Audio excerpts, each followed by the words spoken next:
Hey, everybody. Welcome to the channel.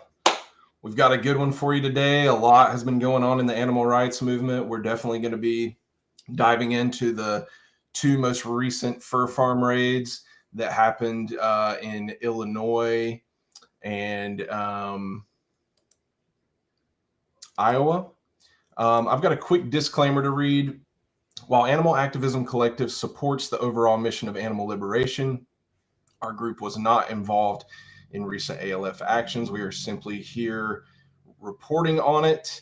So, like I said, it's been an extraordinary month for animals, corporate victories, some political shifts, underground actions, all happening at once. And now I'm joined by two familiar faces. We've got Peter Young. He's an author, a former fugitive, a former political prisoner, and a former member of the Animal Liberation Front. And we also have Dr. Jerry Vlasak of the North American Animal Liberation Press Office. Thank you so much for joining us on the channel. Like I said, we're going to dive right into the fur farm raids in a minute, but really quick first, I just want to acknowledge the big picture here. October is proving to be a huge month for animals. So much is going on. We've got the Condé Nast victory. For those of you that don't know, Condé Nast is the parent company of Vogue magazine, GQ, Vanity Fair, The New Yorker, Pitchfork, and others. So the fact that Vogue magazine will no longer be featuring new fur is huge. We also had the Omni Hotels victory, which was the campaign to get them to drop foie gras permanently. Multi-billion-dollar hospitality giant that has caved to activist pressure. And of course, we've got the two ALF raids, 2,000 minks released in Iowa and 80 foxes released in Illinois. And Unoffensive Animal also reported that 62 hens have been liberated in France, and now Poland is edging toward a fur farm ban. I want to go to both of you on this. We'll start with Peter, but what do you guys make of all this? You've both been in the movement for a long time. When's the last time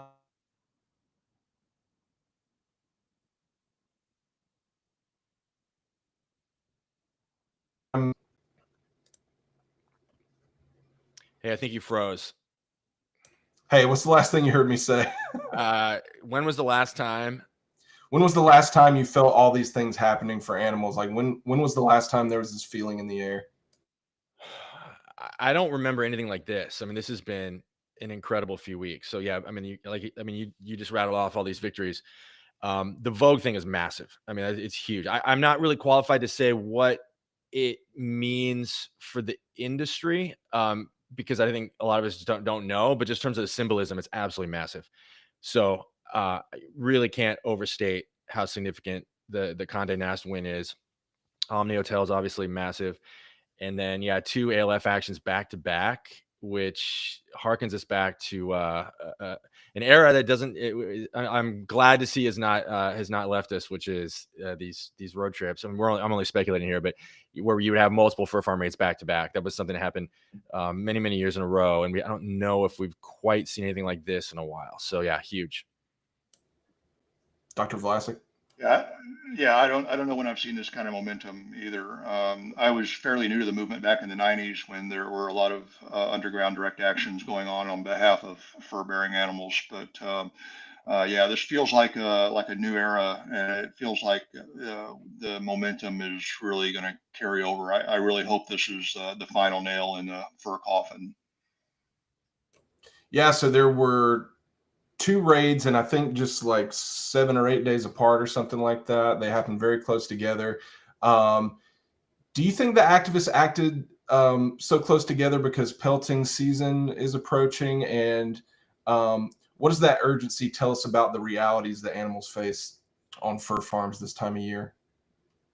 Dr. I Vlasic? think I think the timing would be so I mean, one way to look at it is if you've got all the equipment, you've got people ready to take action, you're in a car, you may as well maximize the time. You have all the ingredients together. It would make sense to double up, so to speak, and do a couple actions back to back. So it may just be they're already kind of mobilized, and so why not? maximize what we have, in terms of like the resources and everything, and just do it, in a quick succession. I know you said it had been under a week. Jerry, is it my understanding was like within like it was like an under 48 hours, right? Can you? No, not quite. First of all, Okay. I will say to answer Trey's question that I think this is because pelting season is fast approaching, and all these animals are slated to be killed in the next month or so. So I think that is what spurs people to get busy at this time of the year. As far as these two raids, though, the first one was in Illinois on October 14th, which was, I believe, a Tuesday night last week. That involved the release of all 80 remaining foxes on the fur farm. And the second raid was this Tuesday, the 21st, I believe, of October. So they were almost exactly a week apart. And that was in Iowa. And you kind of made an insinuation that maybe these were like the same group of people traveling around. I don't necessarily believe that this was the same ALF cells. Because we got a communique on one and not on the other, which would kind of make it seem like maybe it wasn't coordinated directly with the same cell. But that's speculation, and we may never know the answer to that. But yeah, they were almost back to back, a week apart. Okay, I'd heard about them within probably 48-hour periods, so that's why I thought they were back to back. So I don't think we're helping the FBI anybody, just speculating. We certainly don't have any insight here as to who was responsible or whether it was the same individuals. But yeah, they happen probably, I don't know, 5-6 hour drive apart. You've got Illinois and Iowa right next to each other, and yeah, so the fox and mink farms, to my understanding, all kind of align in terms of like when the animals are always killed in the same, November, December period. So there's increased urgency right now. And the urgency is actually even elevated because of what's happening in the fur farming industry, where you have farms are consolidating right now. They're all retreating, waiting for the market to rebound. And so most of the farms that have been investigated in recent years have been found to only be keeping the breeders. And they're keeping the breeders just to hold back and wait for the market to rebound, where they actually start breeding the animals again. So what you have right now is farms that are probably roughly at, let's see, so average breeder has 5.5 mink per year. So you have farms that are roughly at, under 20% capacity right now. So what would previously take 10,000 mink to empty a farm is now going to be about 2,000 mink. So that also makes it a really, really optimal time in terms of this point in history, not this point in the year. So there's a lot of things happening right now that make this just the absolute best time for this to have happened. Yeah, consistent with that, the communique from the Fox Farm raid did mention that most of the cages were already empty when they got there. And I mean, you could speculate that they'd already been killed for the year, but I don't think there was any evidence of that. I think more than likely either these were just the remaining breeder pairs, or perhaps the farmers just cut way, way, way back, knowing that the profit margin just isn't there anymore. Yeah, you mentioned, Dr. Vlasak, about the communique and how you received one, or the press office received one from the Fox Liberation, but not the Mink Liberation. I would like to just quickly read the communique. This was received anonymously on October 14th. Not even so much as a fence surrounded the barn at Ashelman Fur Company, from which we could already hear the foxes' cries of distress. Could they sense we were there, smell us perhaps, or hear us digging feverishly under the barn's wall? Or maybe they just cried out every night, hoping someone would help them escape this hell that they did nothing to deserve. We hear you. We are coming. Finally, we had made a hole big enough to slide under the wall and into the barn. It was large with hundreds of cages, but whole rows were empty. Had this fur profiteer fallen on hard times, or had they already murdered most of their prisoners by now, late October? We hoped for the former, but the remaining captives were all that mattered now. We set to work making sure they would have more than just one way out. The barn's big sliding door wouldn't budge, but luckily it was made of a pliable sheet metal that we were able to bend outward just enough to make a fox-sized hole. On the other end, seeing that the front door had no alarm, we simply opened it and let the cool night air in. When we at last approached the first cage, the fox inside reacted aggressively, snarling and biting at our wire cutters. Were we in your position, we would no doubt do the same, but tonight you will learn that not all humans are animal-abusing scum. We opened the cage and the aggression quickly turned to curiosity. We opened the next and the next until every last one of the 80 or so foxes was free. Some of the cages were fastened shut and required cutting. Others had a simple latch. Some of the foxes made noise at first, but once the cage door was open, they all exhibited a silent curiosity. What is happening? Do I dare to jump out? Where do I go after that? As more cages were opened, we noticed foxes scurrying around the barn. After opening the last of the cages, we ourselves made our way out. There in the field behind the barn, a lone, beautiful white fox ran around us in almost a playful manner. She lingered and watched us as if to say thank you. Truly astonishing behavior from one who had only ever known imprisonment and abuse. A magical moment that we dared not stop to appreciate. You don't need to thank us. Seeing you leave this horrible place is all the thanks we need. Now is the time to run. We, the Animal Liberation Front, have promised the foxes and mink of this world for decades now that we would destroy this vile industry. We are far, far behind schedule, and yet it is so close to collapse. We have allowed it to teeter on the edge of the cliff for years, almost as if we are daring it to back away and return to what it was 30 years ago, a golden age of fur that countless activists fought so hard to end. Dear reader, is that something you want to see happen? Because if not, know that you are the final piece we need to push this despicable industry off the cliff for good. Your inaction only serves the fur farmers. They are counting on it. Make them count empty cages instead. Initial thoughts about this communique, Peter? It's there's kind of several categories of communiques. There's sort of the clench-fisted militant communiques, and you've got the communiques that sort of try to tie animal liberation into some sort of bigger political theology. And this is kind of more on like the whimsical, and maybe whimsical is not the best word, but it's like very lighthearted and kind of poignant. I thought it was well done. It's got the blow for blow, scene frame by frame, as to like how they did what they did, and then it ends with the kind of obligatory call to action, which I think is good. If you're going to carry out an action, you would like the impact of the action to hopefully be felt beyond even just the animals you save in the form of inspiring activists. So I think that's what they intended to do. And I think it was well done. What stands out to you, Dr. Vlasak? Yeah, I think the whole tone was meant to inspire other people. Not only the joy of watching these animals go free, but also the call to action at the end. I think this was. I found it very inspiring. It is softer than some. I mean, some are much more militant and so forth. But I kind of like the tone of this particular communique. Yeah, it kind of appeals to like a call to action there at the end, right? There may be fewer than 25 fox farms left in the whole country, and maybe less than 100 total fur farms in the country. So it wouldn't take much for these remaining places to be put out of business if just a couple of dozen people would take inspiration from a communique like this and get out there and do what needs to be done. So yeah, the fur industry is teetering. It's on the brink, as I think even the communique mentioned. And I think if we're going to end it now is the time with all the momentum that we have behind us. Yeah, we should maybe go ahead, talk Peter. about the significance of the Ashelman Fox Farms. That was the first one that was raided.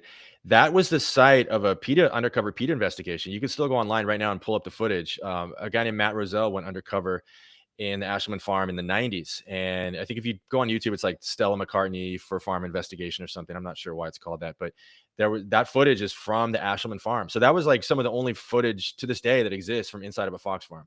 And that came from the farm that was targeted. Interesting that the communique didn't mention that.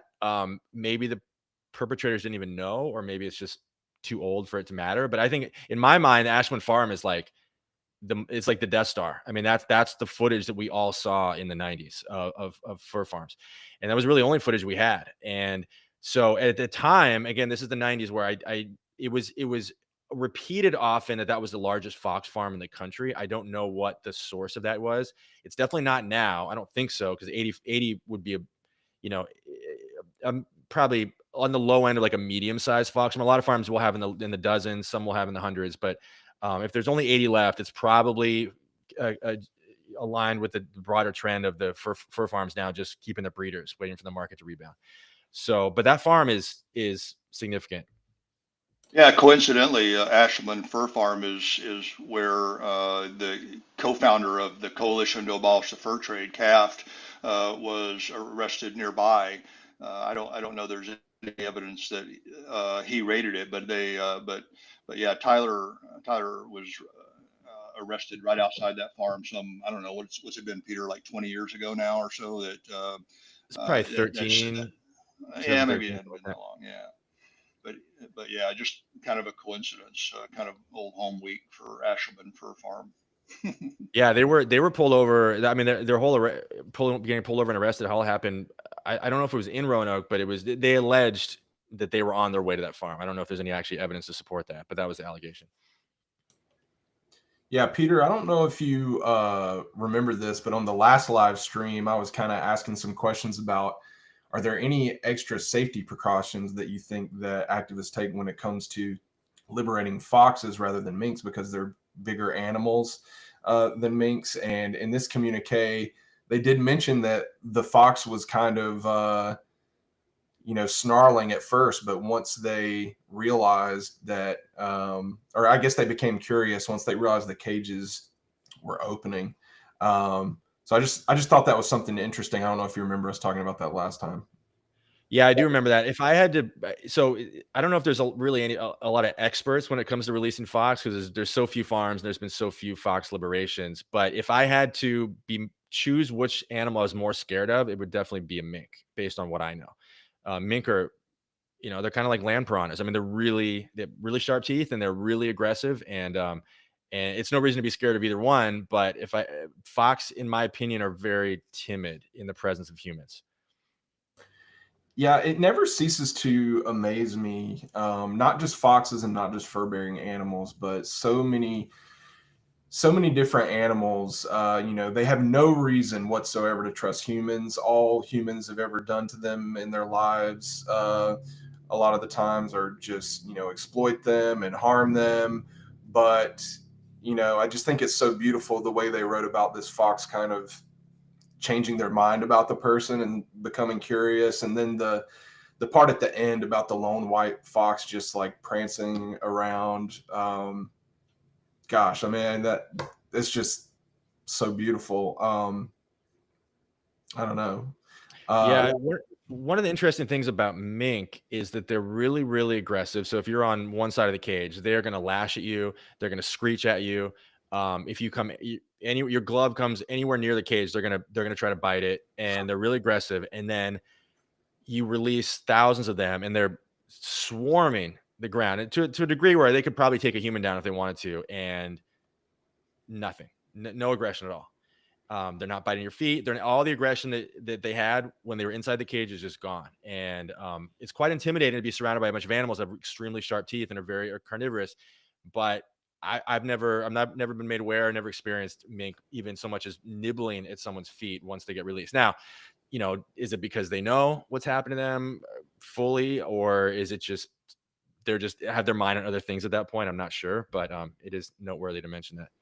Peter, in your experience, is it like an instant mood shift when the cage is open? Like, yeah, I mean, is there? I mean, I guess you said you're kind of unsure, but I don't know. It seems like maybe there would be some kind of inclination or curiosity with them where they're like, oh, like what's happening? Oh, we can run. Like, are you able to like pick up on when they sort of realize like, hey, we might be out of here? Yeah, it doesn't happen right away. You'll open a cage and they'll just sort of kind of sniff around, and a lot of times they will actually just like stage dive right out of the cage. But there's usually a little bit of trepidation, and then once they hit the ground, I think there's just confusion. They're trying to orient themselves, and then oftentimes, they don't hit the ground running. It's not like I don't think they have the full spatial awareness to know, okay, we need to like make a beeline for the fence. They're just sort of enjoying the moment. And but there can be fights with other minks that happen, and there's a lot of kind of just commotion and chaos, but their attention is not on humans once they hit the ground. Their attention is on interacting with other mink. There's a lot of squealing, which is really unfortunate because it kind of is quite intimidating once you have thousands of mink squealing, because it can be cause for flight, because the concern is the farmer's going to wake up because it can be very, very loud. But yeah, I don't know if they're really focused on anything other than just orienting themselves once they hit the ground, and then they start to disperse. Yeah. And then foxes, just to kind of wrap that up, the foxes are kind of not really the opposite, but they're very timid. And we talked about this in the last live stream, but they tend to stay in cages until the humans are at quite a distance. So, I think that it would not be normal for a fox in terms of my experience, but that's limited. But my understanding is that foxes will tend to stay in their cages until humans are long gone, and then only at that point try to come out. To revisit this motivation issue with the communique, I think it's important to at least mention that a lot of these farms go out of business after they've been raided because they're already operating on a very marginal profit loss status anyway. And to lose that kind of, especially if these are breeding pairs, to lose that kind of stock out of their barns is often fatal to their business. And I think we've seen dozens of fur farms go out of business after they've been raided.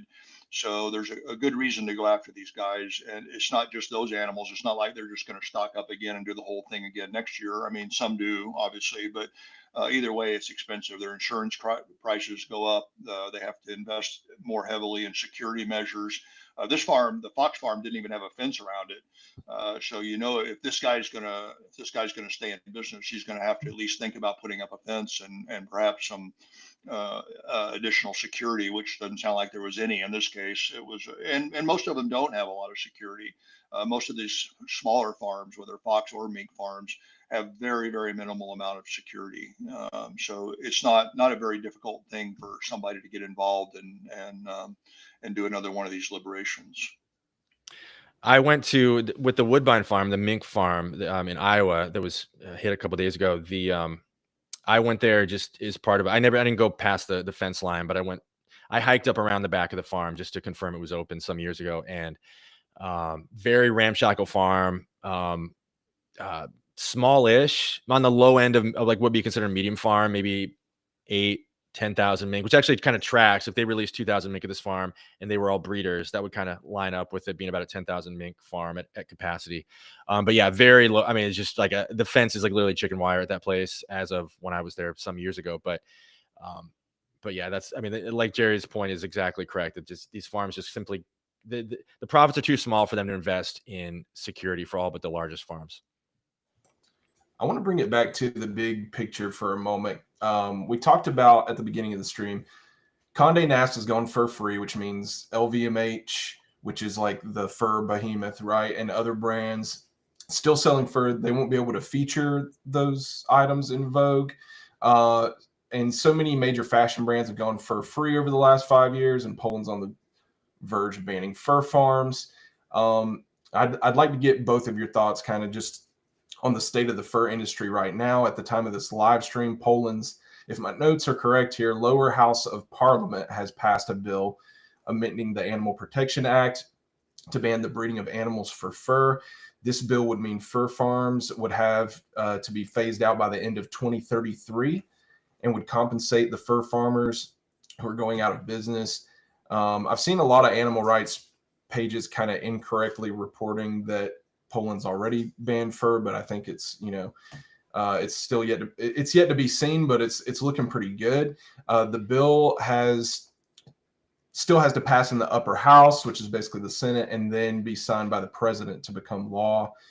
If Poland really does ban fur farming, what does that mean for the future of the global fur industry, especially considering all these other wins that are happening? I think the president has pretty much come out and promised to sign the bill. I don't know about the second house of parliament or not, whether it has gone through that or not. I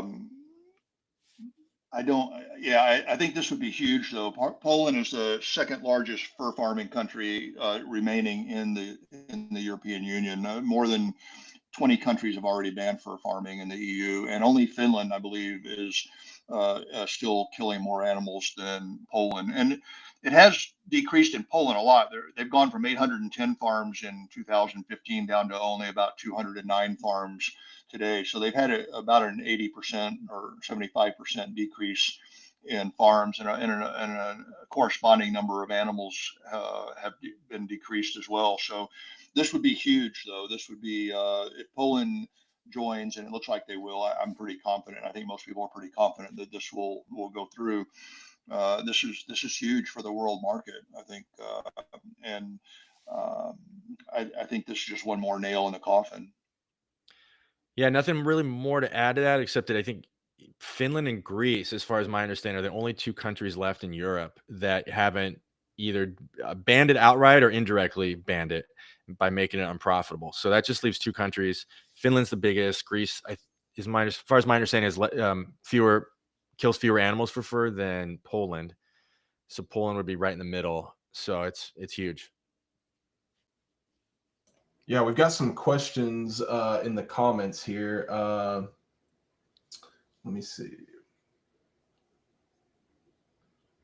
Somebody asked, was this an especially touching liberation, considering what we were talking about before, which is, the activists were arrested outside of that fox farm in the past? I think it always adds a cool, I don't know, flair to an action when there's some, whether it's been a farm maybe where people have been arrested in the past, or there's been some attempted raid or something, some unfinished business. I mean, there's always unfinished business as long as the farm's standing. But yeah, sure, it certainly makes it slightly more notable. I mean, I think anything that happens right now is notable in the sense that, like, just Iowa specifically, going to that farm, there's only 3 mink farms left. There were 14 as of 10 or 12 years ago. So there's only only 3 left. And my understanding is that all 3 of those only are keeping breeders right now. So if this farm goes out of business, which it's going to be hard to recover from, you can't just replace breeding stock. You can't it ranges from difficult to impossible to replace breeding stock. So you might have put that farm. There's a very high chance that farm was put out of business, which would leave only 2 farms left. So there's one in Fredericksburg and what is the other one? In Jewel, Iowa. Those are the 2 that are remaining. So hugely significant. Both those farms were significant in different ways. So we're on the brink of maybe fox fur farming being totally abolished in the United States then. 100%. Anything to add, Dr. Vlasak? No, I mentioned earlier that there were probably now fewer than 25 fox farms left in the country already. So yeah, it doesn't take much. And as long as the business remains so marginally profitable or not even profitable, there's no incentive for people to go into this business. And there's also the family legacy thing. I mean, most people have kind of passed this kind of stuff on from family to family, and I think we're seeing less and less of that going on today as well. So I think once a farm shuts, it's not likely to reopen. It's worth also mentioning that, and we talked about this in the last stream we did, but it's worth mentioning again that a fox farm raid is going to be the easiest thing you ever do in terms of they're not noisy the way mink are. There's generally going to be like many fewer foxes on a farm, so emptying it was a much easier proposition. And most fox farms again have in the dozens of animals, not hundreds, not thousands. So, and they're in foxes again, there's not going to be this cacophony of noise that you're going to experience with mink, which is one of the biggest risks involved associated with these actions. So it's just really couldn't be simpler. Yeah, I think it's important to reiterate too that these foxes are native to North America and don't have any trouble surviving on their own. The fur industry and the fur farmers, fur profiteers, all like to say that these are domesticated animals and that they're all going to either get run over by cars or freeze to death in the first 24 hours. And that's just all bullshit that nobody in their right mind would believe. These animals have every right, every chance to survive in the wild. Maybe not all of them will, but the majority of them will. And 100% of them are going to be murdered sometime in the next 30 days anyway. So the fact that they're all getting a shot at life is huge on an individual level, but also huge on the fact that we're putting these people out of business and they're not going to be doing it anymore. We have another question in the comments. If you could say, what are examples of below ground efforts facilitating victories for above ground campaigns in the anti-fur movement? Anybody want to take that one? I mean, I don't know if there is. I mean, anytime we save an animal, that's a victory for everyone, right? So I don't know if there's a particular. Well, I mean, there's certainly been historically. There's been, anytime there's an underground action that corresponds with an above ground campaign. Maybe I'm not totally clear on the question, but there's plenty of examples of that throughout history. I think it's very clear that the number of fur-bearing animals being killed for their fur has dramatically decreased from 10 million down to less than 1 million last year, and I think this could be seen as a huge win. It wasn't all from illegal direct action, but illegal direct action definitely played a very key part of it. I think anytime that illegal direct action is used in conjunction with an above ground campaign, that the effects of both sides are maximized. And so I think instead of gluing the locks on your local butcher shop or something like that, I think if you can join a campaign, an above ground campaign like that's being waged by a coalition to abolish the fur trade, for instance, I think anytime you support an above ground campaign with underground illegal direct action, you get more bang for your buck, and I think that's what we're seeing here. And I think there's been a huge victory. If you just look at the number of animals that are not being killed anymore here in the United States, I think that's a huge victory, and I think we still have a little ways to go, but I think we're 90% of the way there right now. Yeah, I remember, I believe it was called TNS rabbits over in the UK, just maybe like 3 or 4 years ago or something like that. I think that underground activity is actually what sparked that campaign and brought attention to it. And then I think they started an above ground campaign, and then maybe there were more underground actions or something like that. So I know that's something that definitely happens. The underground and the above ground kind of can work in tandem with one another, even if the above ground don't know who the underground people are. Yeah, well, that was a classic strategy in the UK. I mean, all of their mostly anti-vivisection campaigns, like a New Church guinea pig farm and a number of cat breeding and dog breeding facilities, those all had above ground campaigns that were supplemented by illegal direct action that in many cases I think pushed them over the edge and caused them to close down and quit doing the evil that they were doing. We have another question. Why has the fur industry persisted even after decades of activism against it? I think we've got the two people here to answer that. Peter, you want to start?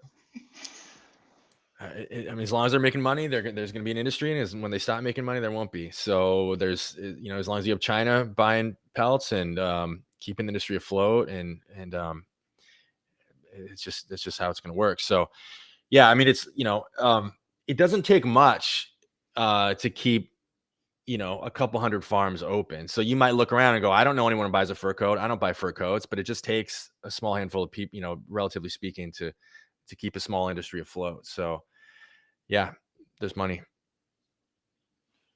Yeah, 100%. It's whenever there's money to be made, there will be somebody that'll step up and make it. A point that people might throw out there is, oh well, if we get rid of all the fur farms in the United States, then they're just going to move to China or someplace like that. But what we've seen is if on those charts where you see the decreasing number of animals killed every year in the United States, if you look at the global numbers, they're going down just exactly the same number, the same percentage wise.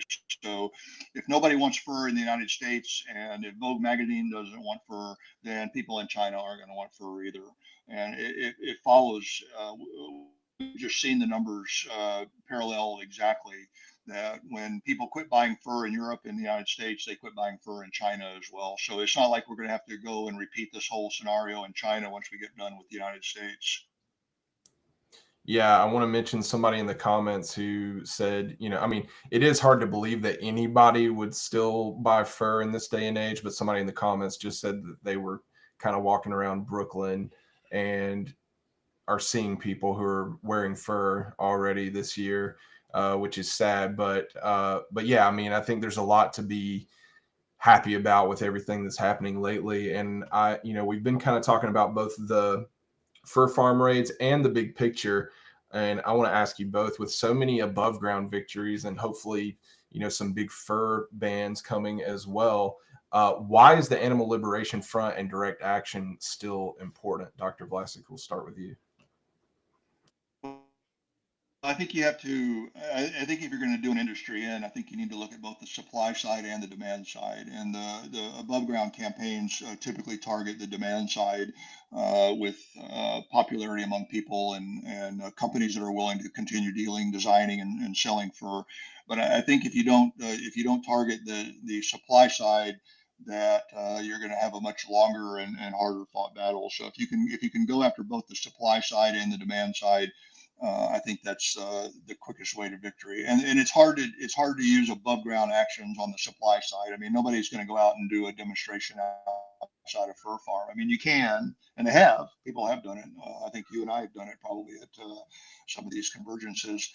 You can picket a fur farm, but you can picket a fur farm for years before you get any effect there. And whereas an ALF operative or two can change that arc of viability in an hour, between 1 and 2 a.m. some morning. Yeah, 100%. And it really can't be said enough that the animal liberation front is most effective in targeting weak links in the chain. And so right now, there's no bigger weak link in all the industries that above ground activists are targeting than the fur industry. And so you could have literally it would just take a small number of individuals kind of pairing off targeting fur farms to effectively put the fur industry out of business in a very short amount of time, like literally in the next 3 months. It's possible. Considering how few farms there are and how few animals there are on these farms. And so there really is no better time in the history of the movement than right now for the ALF to be targeting fur farms. Again, because the number of farms and the number of animals in the farms is all in our favor, or the ALF's favor, I'll say. And so it just could not be a better time. Yeah, and to add to that, the fact that the profitability is so minimal at this point in time that there's no strong incentive for them to regroup and add more security systems and things like that. So once they are hit and once their animals are released, there's a very high probability that these places will go out of business. We have another question in the comments for both of you. If you could say one message to activists currently involved in grassroots anti-fur activism, what would it be? I'll preface that with saying that there's just so much momentum right now. I mean, with over the last 5 years, so many victories, and with Condé Nast, one of the world's most influential publishing houses or publication houses, I mean, going fur free, Vogue magazine. I mean, that's huge. So I kind of think now's the time. That question that was asked earlier about why fur, continues to persist, I think may have been alluding to, what happened back in the 90s when everybody thought fur was dead and the animal rights movement just kind of like let their foot off the gas. And I would say, let's not make that mistake again. Let's keep pushing until the fur industry is abolished. I'd love to know what you guys have to add to that, Peter, if you want to start. Yeah. So, I mean, my message would be ask yourself what your strengths are, number one, and be honest with yourself about what your strengths are, what you're willing to do. If your actions you're confident they're going to be limited to above ground activism, get involved with Coalition to Abolish the Fur Trade. That will give you the most bang for your buck, probably for above ground actions. Figure out what they're doing, figure out what's happening near you, figure out what the campaigns are involved in right now, and get involved.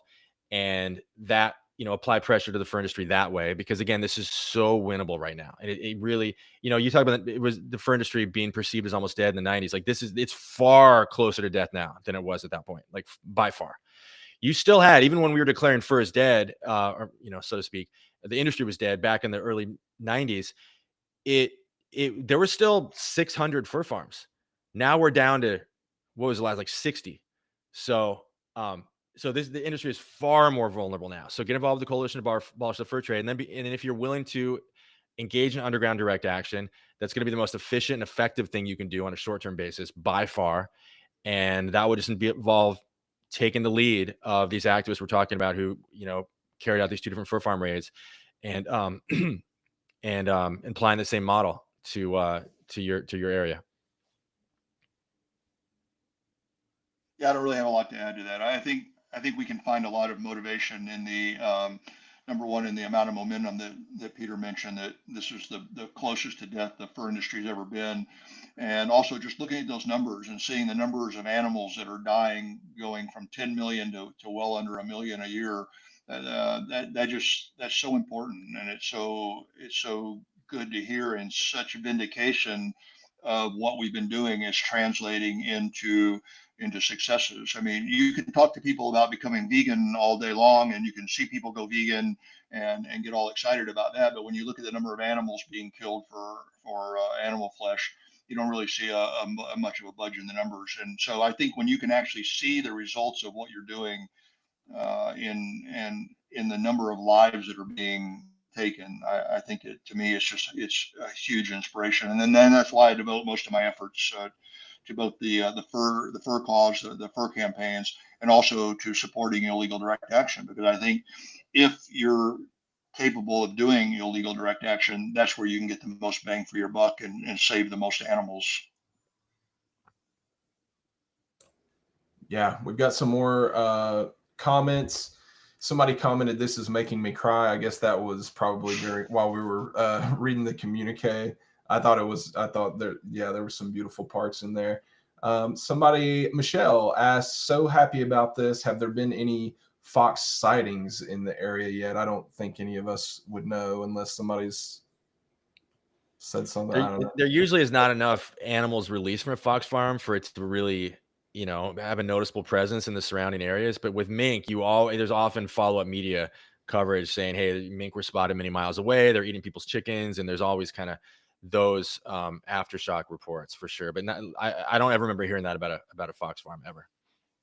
Yeah, not only are the numbers smaller, but I think foxes are probably a bit shyer. And I used to live out in California, and we had native foxes around where I lived, but we would rarely see them, and only occasionally, late at night, your headlight might catch one on your way home or something. But they're pretty shy, and I don't think people would see them, and especially a fairly small number like this, and they're going to disperse over a wide area. It's a very rural area where this farm is located, and I don't think we're likely to have reports of too many people seeing them. I mean, the profiteers always claim that they're raiding the neighbors' chicken farms within about 20 minutes or something, but that's just publicity arm. That's what the Fur Commission USA basically has a script for these fur farmers to read to the media and to the public when this sort of stuff happens, and it always includes that most of them get run over by cars, and the ones that don't are too busy killing the neighbor's cat to get out there, and it's just all propaganda.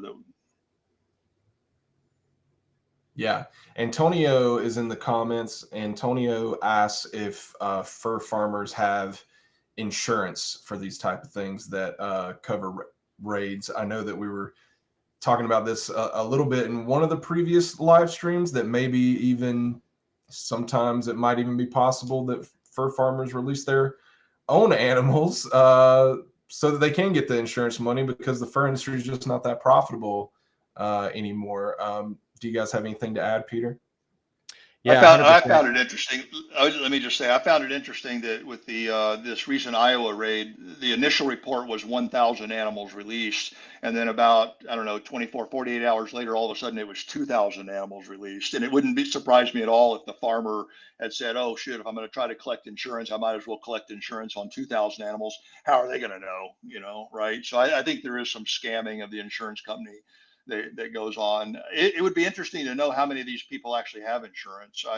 I don't know. Again, it takes away from their profit margin if they're having to pay out insurance claims, if they're having to pay out an insurance premium every year. So I don't even know what percentage. Maybe Peter's got a better idea that how many of these people even have insurance at all. I'm guessing the insurance rates are probably starting to go up too. 100%. Yeah, to your point, Jerry, I can say with 100% confidence from my own personal experience, they exaggerate the numbers almost always. And I mean, we would go to a farm and we'd say, okay, we get together afterwards and say, what's like the high estimate of number of animals we released?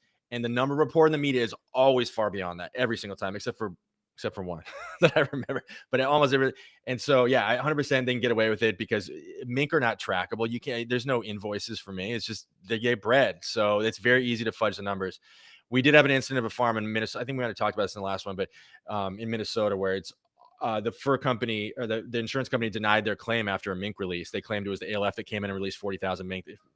The insurance company denied their claim based on the evidence did not support that it was anything other than an inside job. So that happens. Now, as far as do our companies insure, I'm actually really curious about that. We'd have to, I mean, the only way we'd really know is looking at not recent, but legal cases. So I know, like in my case, all the I think all the farmers were insured, but that's going back a lot of years. Like I'd be curious to know, look at a case like Joseph Buddenberg's case or Kevin and Tyler's case and know, maybe have some evidence there. But I wouldn't be surprised if insurance companies are just simply not willing to insure farms at this point. Yeah, I mean, insurance, as a lot of us know, like oftentimes is a racket anyway. Something like happens and you pay for insurance. I mean, just talking about, in normal day-to-day life, and insurance often doesn't cover it. So I imagine that the insurance companies are doing anything they can to like try to not cover it when when this kind of thing happens, even if they do have insurance, right? Totally. I want to put a shout out there to all the insurance company executives that are listening to this live stream. Find a way to check those numbers, because you're going to be you're paying out for a lot more than actually got released. Yeah. Or just, and you can avoid having even wonder by just simply not insuring these farms. That would be my message also. There you go. Yeah, that's right. That'd probably be the best move. I want to switch gears for a moment and just briefly bring up this liberation that happened in France, 62 hens. I'm wondering if any of you could just talk about how different that might look than like a fur farm raid, because chickens like can't survive in the wild. So like what's happening to pull off something like that? I think it's great that these things are happening in Europe as well. And we see these farm animals liberated, especially in the UK. It seems like it happens probably every week or two. There's a liberation of some chickens or hens, or even occasionally like pigs and other animals. But the problem with these are that these animals need to find homes, and so they basically need to go to a sanctuary or even somebody's yard that is prepared to take care of them, and that's much harder to do than the animals have to be transported, they have to be taken care of. Oftentimes some of them need veterinary care. It's definitely a lot more intensive activity involved in liberating farm animals, and of course it's important to the livelihood of those animals. But on the other hand, it's probably not going to make a lot of change as far as, I mean, nobody's going to go out of business having 20 or 40 or 60 hens liberated from a farm that may have thousands or tens of thousands of animals on it. So it's probably not as politically expedient to do something like that. But again, it's important to those individuals, and if that's what you have in your neighborhood and that's what you're capable of doing, then sure, better than nothing. People might underestimate how like logistically challenging it can be you hear 60 chickens and you think, well, that's a fair number, but it's not a lot. It actually, if you're the one moving them from the barn to the, the vehicle, that's a lot of chickens. Transporting 60 chickens takes a significant amount of space. You cannot do that in a pickup truck. Maybe, possibly, but it would be challenging. And they're heavy too. So, with like a mink farm raid, the bottleneck is going to be finding a farm that is appetizing or easy to target. With chickens, the bottleneck is going to be homes. That's the biggest challenge. Even chicken farm is a very easy target, but it's just a question of what do you do with the chickens, and that's always going to be the biggest obstacle. Yeah, I know that you guys have talked about in the past how it's possible to go out by yourself and raid a fur farm and liberate some animals. I would imagine with a species like chickens, you have to bring a lot more people into the fold and trust a whole lot more people, because you're trying to find homes, you're trying to do this, you're trying to do that. So yeah, logistically, I imagine it would be a lot more difficult, not impossible, but a lot more difficult. But yeah, it seems like the fur farm raids would be a whole lot easier if they're available to you. We went to there was an egg farm, or not, sorry, chicken farm rescue that I was involved with, where some farms got hit. A farm got hit by a tornado, and the farmer was just bulldozing the chickens, and so he was just like, come get them. So we took, I think it was 200 chickens out of there, and that took probably, oh guys, like 8 multiple trips, like 3 trips, like 3-4 pickup trucks per trip. It was a huge undertaking for what amounted to, I think, about 200 birds.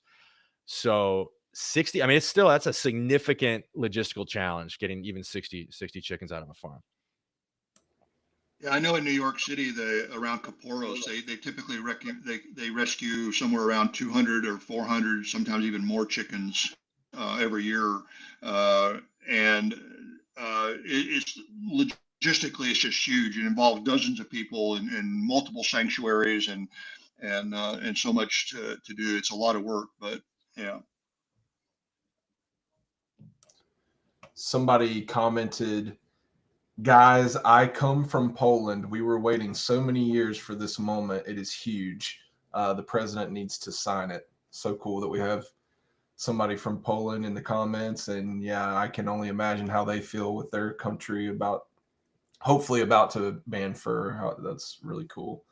To bring it back to fur farms and, underground action, pelting season is upon us. We're just like days away from November. At what point will the fur farms cages be empty in November? And at what point after November will we start to see animals in cages again? And, at what point would those animals like have a better likelihood of surviving in the wild? Dr. Vlasak, if you want to start. Yeah, Peter may know more about this than I do, but generally, sometime in November, early December, almost all of the non-breeding animals are killed and skinned for their fur. Generally, the new mink are born sometime in January or February, and so there's only a brief period, maybe a month or two, when the cages are empty, and these farms are susceptible to, say, more economic damages. I'm not suggesting anybody go out and burn down a fur farm during the month of January, but if you want to, great. So yeah, there's a period of about a month or two, to my understanding, between the time that the previous animals are killed and the new mink are born. And of course, there may be breeding pairs that are still around during that period of time.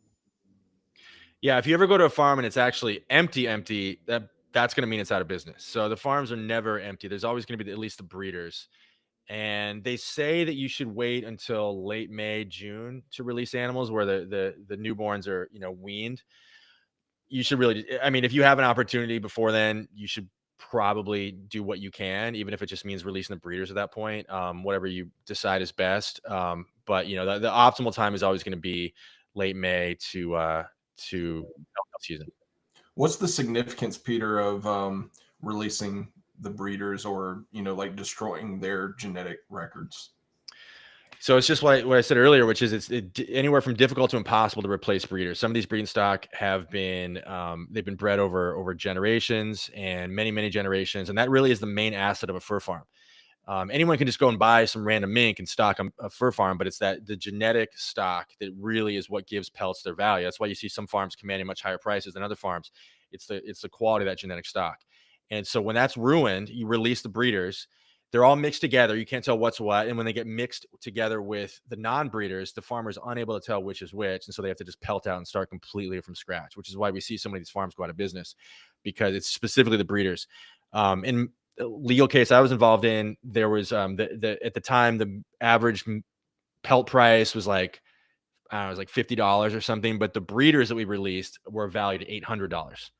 So you can see that's really where the main asset value is on a fur farm. So you can, if you have to choose what animals you want to target, if you only have, let's say you got a farm of 10,000 mink and you've only got 2 or 3 people and you really can't empty the place, or you could actually with those numbers, but if you choose not to, find the sheds that have the breeding cards, find the sheds that have the anything that denotes, okay, this is where the breeding stock is. So usually be cards, like index cards above the cages, something that denotes, okay, these are the special breeder mink, and then those will be the ones to target.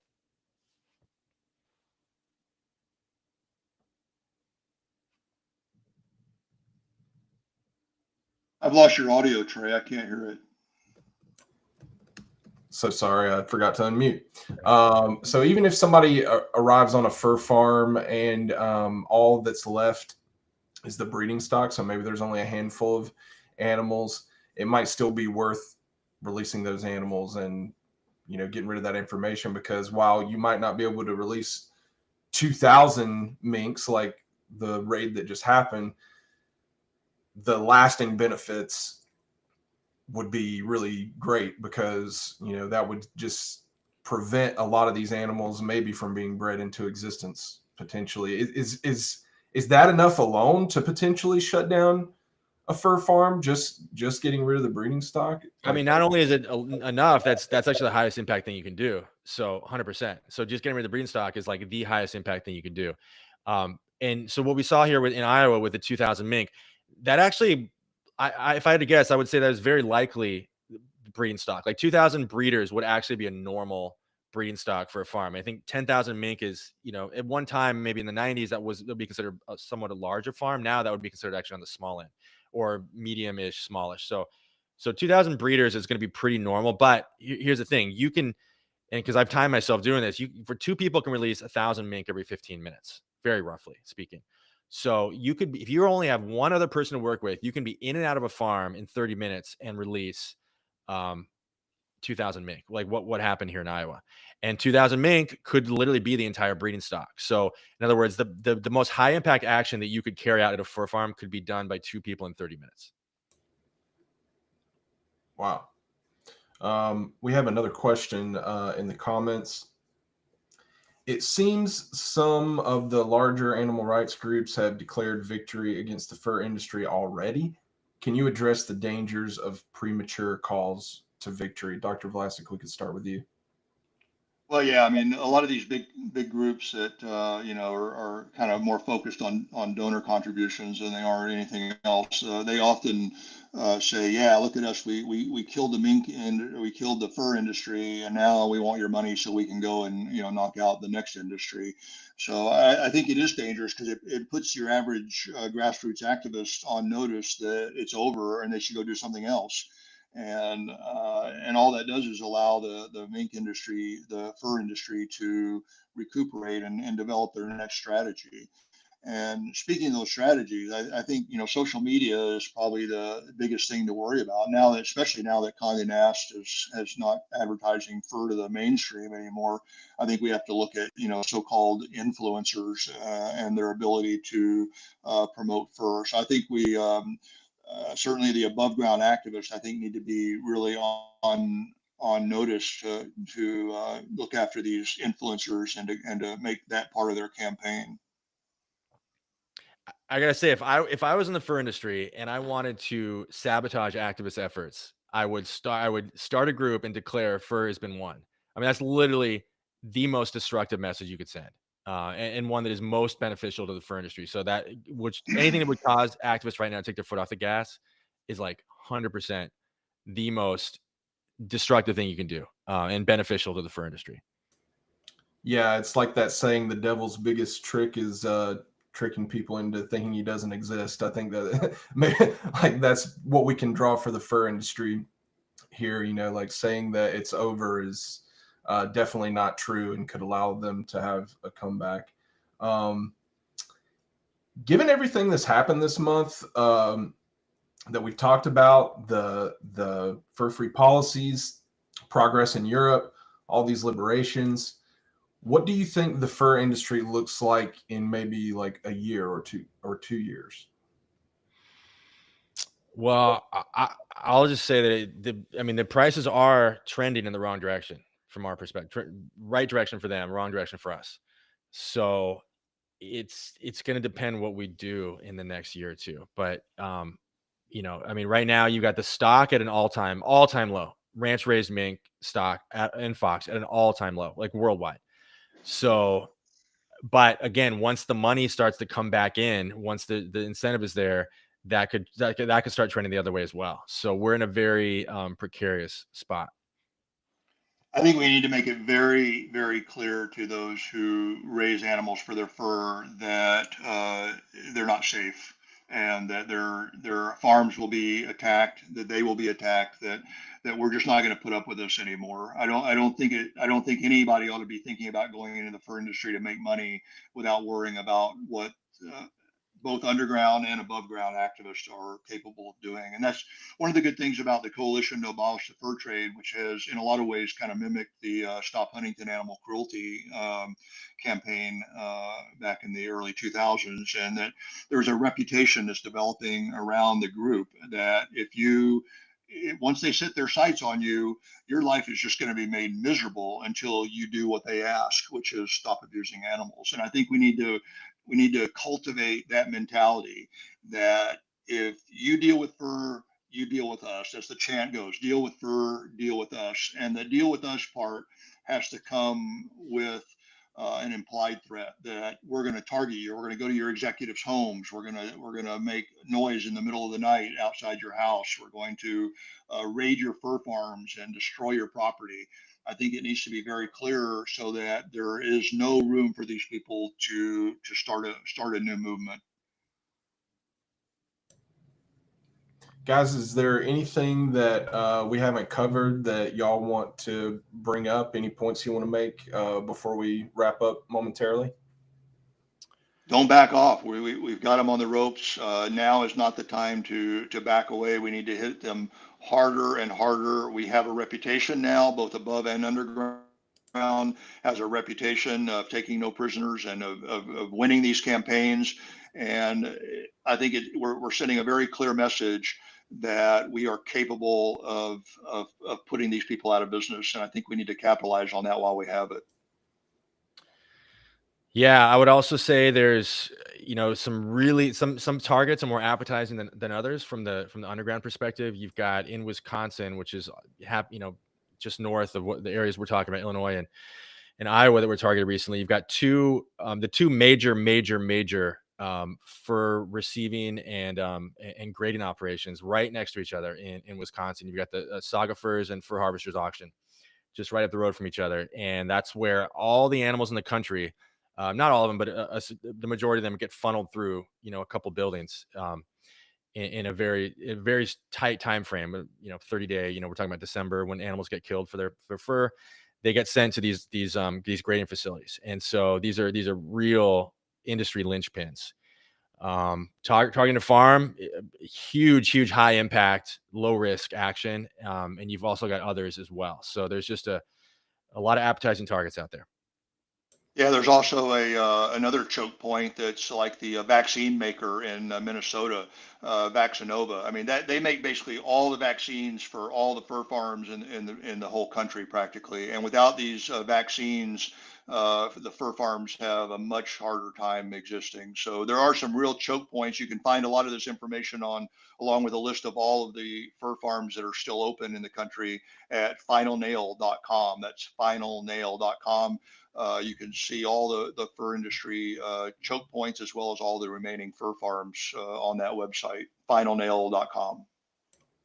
And last thing I'll say, if you don't have an interest in actually breaking major laws, you can also just go to a fur farm and help the finalnail.com update their database, because they rely on just crowdsourced information. So if you want to just go and confirm, hey, this farm is still operational, it's not operational, there's a lot of kind of gaps in intelligence, and it's really helpful to keep that list updated. So that's also an option.